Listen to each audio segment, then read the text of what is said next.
नमस्कार दोस्तों, हमने आपको अपनी एक वीडियो खेती में आमदनी कैसे बढ़ाएं में आपको जैविक प्रमाणीकरण यानी ऑर्गेनिक सर्टिफिकेशन के बारे में बताया था कि अगर आप जैविक खेती करते हो तो आपको ऑर्गेनिक सर्टिफिकेशन करवाना बहुत ज़रूरी है, क्योंकि आप अपनी फसल जैविक प्रमाणीकरण नहीं करवाते हैं तो अपनी फसल ऑर्गेनिक या जैविक कहकर नहीं बेच सकते, या कई लोग उस बात पर विश्वास नहीं करते कि आपका जो उत्पाद है वो जैविक है। इसकी वजह यह है कि आपके पास प्रमाण पत्र नहीं है। साथ ही साथ इतनी मेहनत करके भी आपको जैविक फसल का उतना लाभ नहीं मिल पाता, इसलिए ऑर्गेनिक सर्टिफिकेशन करवाना फायदे का सौदा है। इससे आप नेशनल या इंटरनेशनल मार्केट में अपने फल फूल सब्जियां व अनाज अच्छे दाम पर बेचकर ज़्यादा पैसा कमा सकते हो। ऑर्गेनिक सर्टिफिकेशन के लिए सरकार द्वारा करीब 24 कंपनियों को मान्यता दी गई है, जिससे आप अपना जो सर्टिफिकेशन है वो करवा सकते हो। इनमें कुछ कंपनियां जैसे Ecocert, IMO Control, Indocert, OneCert, SGS India, Control Union certification, एफोफ, बायोसर्ट, एक्सपोर्ट इंस्पेक्शन एजेंसी, ये सभी एजेंसियां एपेडा द्वारा कंट्रोल की जाती है। एपेडा भारत सरकार द्वारा 1985 में स्थापित की गई थी, जो कि खाद्य पदार्थों के एक्सपोर्ट के स्टैंडर्ड तैयार करने का काम भी करती है। ऑर्गेनिक सर्टिफिकेशन की प्रक्रिया लगभग 3 साल की होती है, जिसमें आपको रासायनिक खाद है और जो दूसरे कीटनाशक हैं उनका प्रयोग अपने खेत में नहीं करना होता है। ऑर्गेनिक सर्टिफिकेशन के लिए बोने से लेकर जो प्रोसेसिंग तक के जो चाहे वो गन्ना हो, चाहे वो फल हो, चाहे सब्जियां हो, चाहे कोई भी फसल हो, उनके सबके अलग अलग स्टैंडर्ड बनाए गए हैं। आपको उन स्टैंडर्ड्स का पालन करना होगा। जिस कंपनी में आपने प्रमाण पत्र के लिए आवेदन किया है वहाँ के अधिकारी आपके खेत का निरीक्षण करते हैं।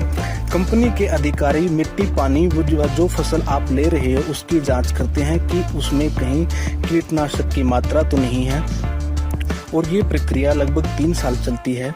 ऑर्गेनिक सर्टिफिकेशन के लिए जो आपको एजेंसियों के नाम बताए गए हैं, इनमें से किसी के पास आवेदन आप अपना भेज सकते हो।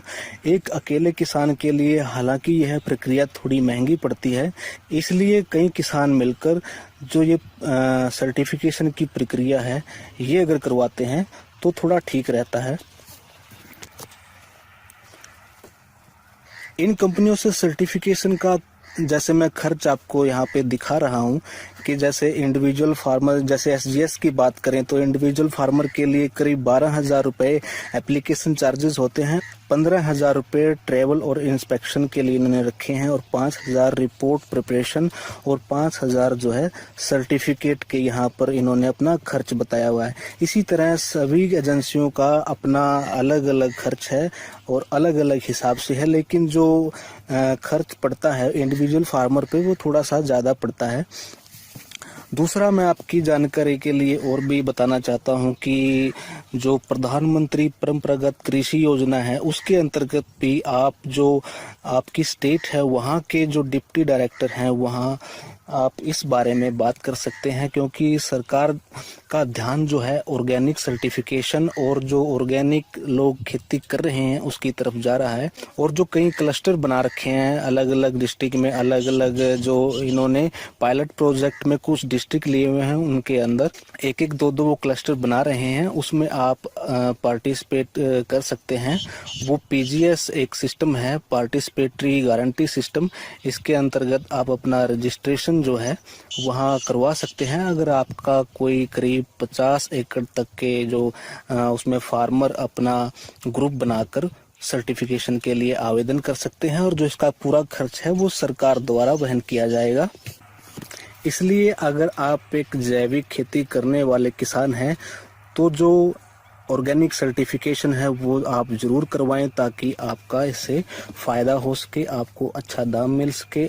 इसके साथ साथ आपको इंडिया ऑर्गेनिक के नाम का लोगो दिया जाएगा, जिसका इस्तेमाल आप अपने उत्पाद, जो कृषि उत्पाद होंगे, आप उन पर इस्तेमाल कर सकते हो, और आप सर्टिफाइड होगा कि आपका जो प्रोडक्ट है वो जैविक है बिल्कुल, और आपका नाम जो अपेडा की साइट है वहाँ पर भी होगा कि ये किसान इस जगह पर जो है जैविक खेती कर रहे हैं। और आप अपनी फसल इंटरनेशनल मार्केट में बेच सकते हो और एक बहुत अच्छा मुनाफा वहां से कमा सकते हो। अगर आप इसके बारे में ज़्यादा जानकारी चाहते हैं तो कमेंट्स में लिखिए। Thanks for watching green organic India.